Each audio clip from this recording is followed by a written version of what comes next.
Good afternoon, everyone. It's good to see you again.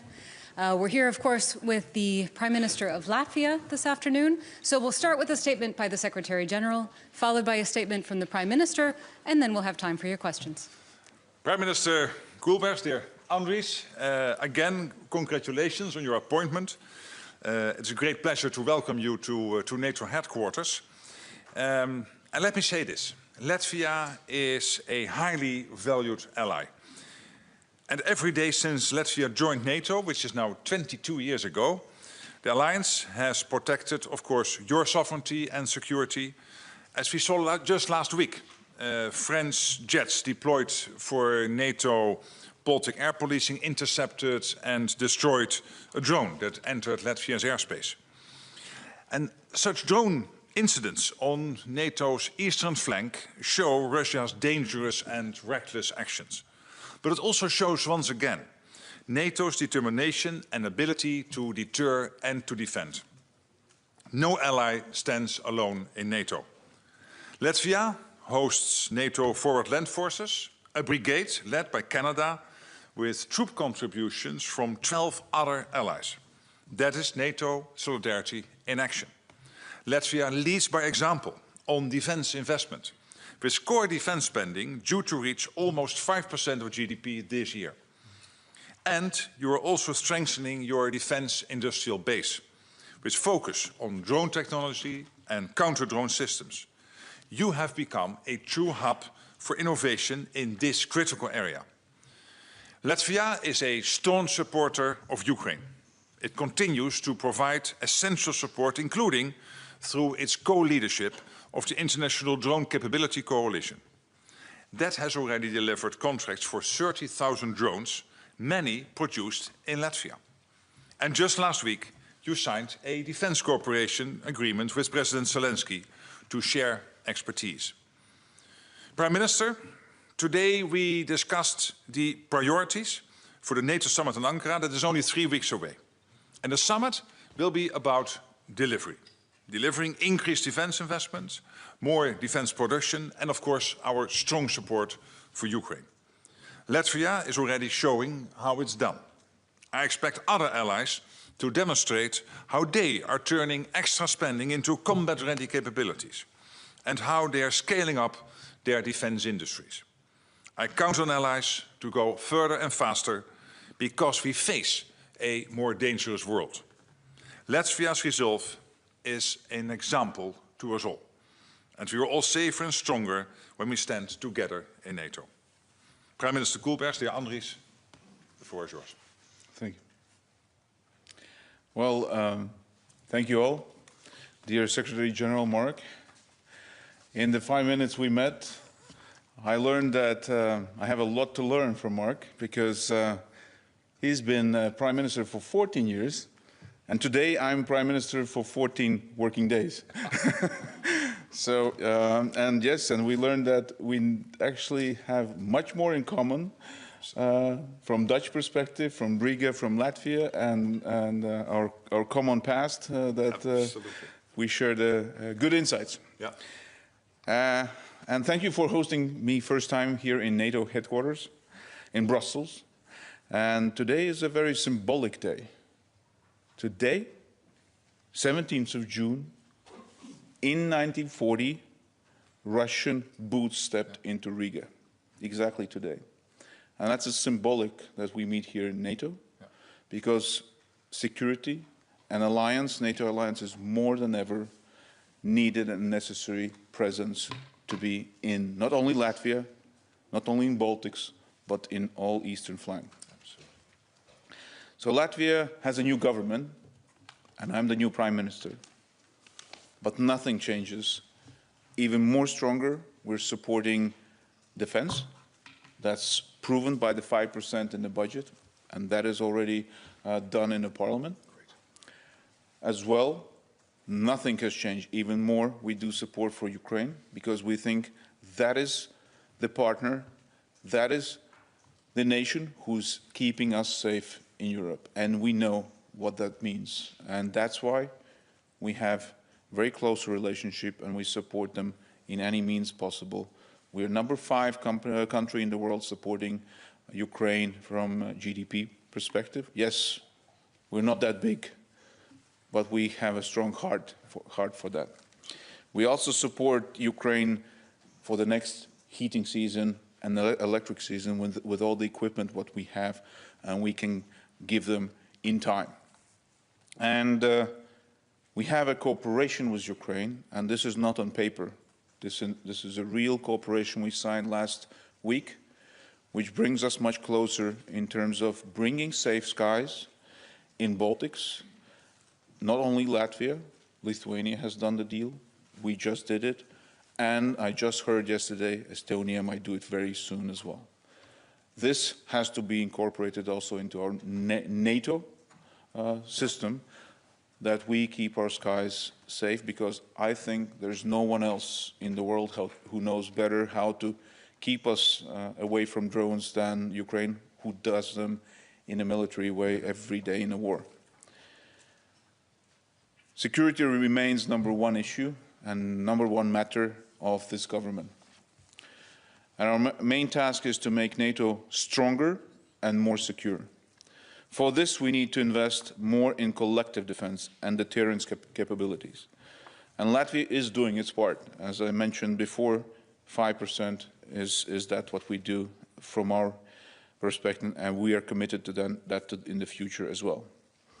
And Latvia is a committed and responsible ally of NATO. And our top priority now is to strengthen the air defense, and that means that thanks to NATO, and I totally appreciate the work you did last week, shooting down by the French Rafale jet fighter the drone which entered our airspace. That shows that timely decisions and execution brings safe skies to the people. But we need to improve the efficiency. That's not the way how we should shoot down every drone. So we have to be efficient, also using our resources. And at the same time, we are adapting to real-time threats by investing in the cost-effective anti-drone capabilities. And that is the priority of my government now, in order to bring safe skies as fast as possible. And Latvian drone industry is developing fast and is ready and able to offer cheaper counter-drone capabilities. Today was a very symbolic announcement as well from France tender, a French tender, which means that our Origin Robotics anti-drone has been chosen as the leading source of keeping France's, Belgium and Ukraine as well being supplied with the Latvian-built drones. Collectively, allies have the resources and capabilities to ensure protection of all NATO territory against every threat. Latvia is ready to host more allied air defense capabilities to safeguard NATO's external border. Estonia has it, Lithuania has it, Latvia also needs it. Last week I signed a drone agreement with President Zelensky, and that is anti-drone efficient neutralization. Ukrainians are the most advanced in drone warfare today. So the drone agreement will help us integrate Ukrainian battlefield experience into our defense posture. So Latvia is grateful to the US, Canadian, and all other allies for their military presence in Latvia. It is vital and important political message as well to our neighbor to the east. There is no jokes with us. And 14 allies, NATO allies, work and train together in Latvia right now. And it is a clear demonstration of strong transatlantic ties, allied unity, and ironclad commitments to Article 5. And we need to continue supporting Ukraine as they fight also for European security. For 3 years now, Latvia's military support to Ukraine has been 0.25% from our GDP. This year it's even 0.3%, and we commit to that further as well. I informed Secretary General today that Latvia will invest additional 7 million, in total 24 million euro in Pearl initiative. And total amount of Latvian contribution to Pearl will reach then 24 million. So, thank you, General. It was a pleasure to meet you, and I hope we have a strong work together to do even more than this year further as well. Absolutely. Thank you. Thank you so much. Okay, we now have time for questions. Let's start here in the front row. Good afternoon. My name is Ilza Nagra from Latvian television. Secretary General, if I may, drone intrusions in Latvia have become a weekly action. So do you think it's still viable to use expensive fighter jets to shoot drones down, cheap drones? And is there some sort of a limit, like how many drones per week should we expect in order to look for more sustainable solutions? And for the Latvian Prime Minister, what do you expect NATO to step up, or the current support is enough in the existing situation? Thank you. Yes, on your first question, I totally agree with the Prime Minister. That is that obviously long term we cannot continue by shooting down drones with very costly interceptors. So we have to find an interception techniques which are of the same cost as the drones, so counter-drone technologies. And this, of course, is where Ukraine comes in. This is also where innovation comes in. And I can assure you that NATO is laser-focused when it comes to delivering cutting-edge counter-drone defenses at speed. And that's why late last year we launched a package of measures to expand and accelerate NATO's counter-drone measures. And I expect more initiatives like these at the NATO summit in Ankara. What we are doing now is turning rapid experimentation I underscore, because this has to be done speedily, so we're doing that, but also turning this into capabilities that deliver, as you said, at a low cost, the counter-drone techniques, so that we defeat low-cost drones and swarms before they can threaten our forces, before they can threaten our skies, our countries. NATO recently has conducted ground-based interceptor exercises, including the Counter-Unmanned Aerial Systems Initiative Project Flight Trap, which was part of Sabre Strike 26 in Lithuania. So this is just one example of where we are doing everything to make sure that we have what we need, but also to speedily morph from the experimentation into the real thing. And this is a bit new because in the past NATO would really only want to deploy something but it had been totally tested from every angle. But here we have to make sure that we are there at speed. Yes, the answer is yes. We need more boots on the ground, and we need more allied forces presence in not only Latvia, in Baltics and Eastern flank. And that is a necessary part and discussion and debate we had today together. Yeah.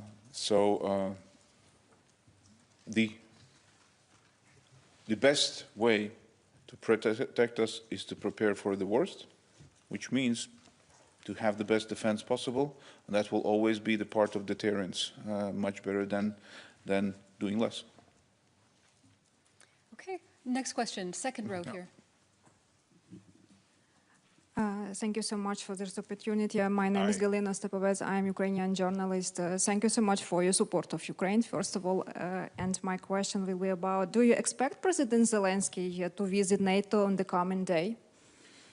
Well, as always, we announce whoever is visiting when they are visiting, and never in advance. So you will see.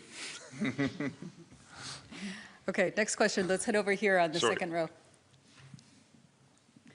Hello, Virginia from TVR Moldova. Hi, good to see you. In the light of increased frequency of Russian drone incursion into Moldova airspace, including incidents involving armed drones, Moldova President Maia Sandu has called for legislative amendments in order to allow the development and domestic production of interceptor drones as part of the large effort to strengthen Moldova air defense capability.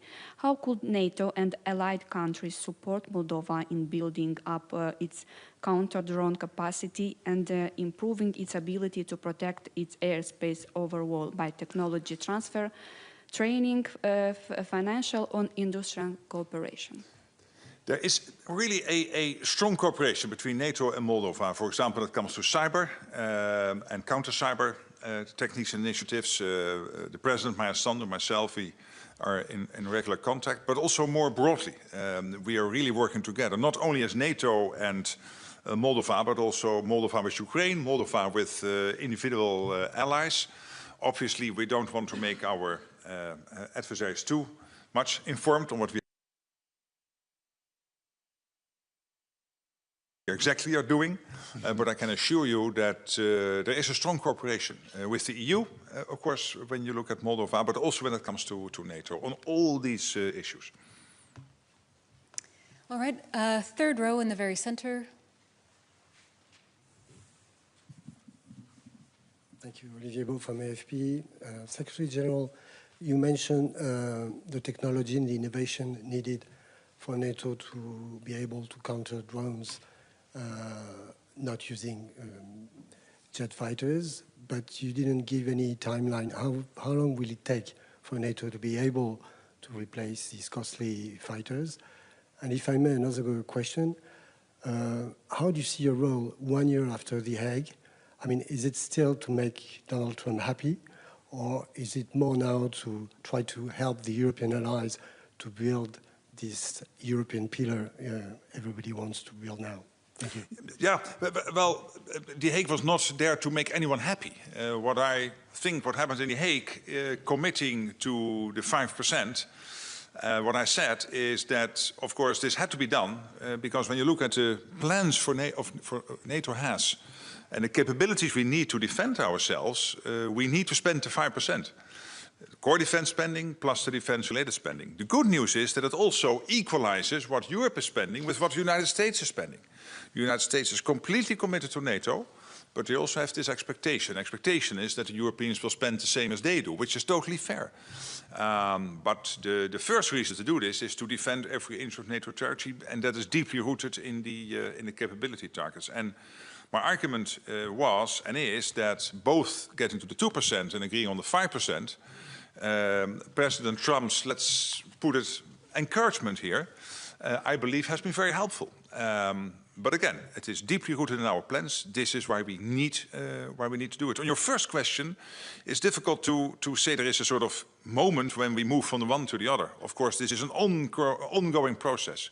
Over time, we will get more and more systems in place to make sure we have these counter-drone technologies working so that you are less and less dependent on the very costly traditional interceptors. All right, coming here to the second row. Yeah, hi. Uliana Krychkovska, European Pravda.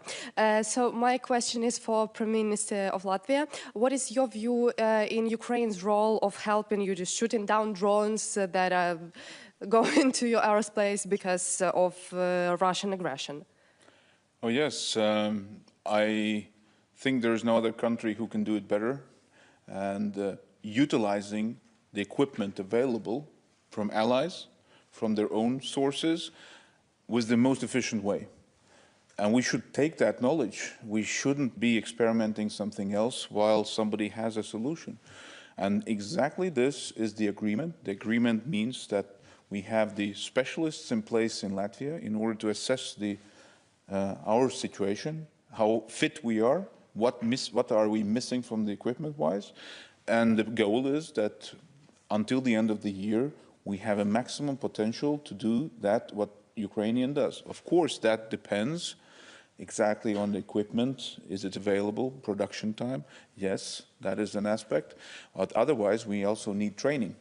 We need, and this agreement means not just a one-time deal. It means a close cooperation. I call it a subscription.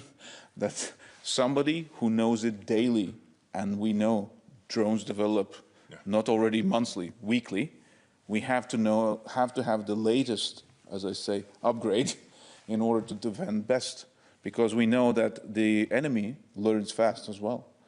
So this means anti-drone, this means identification, this means surveillance and whole coverage.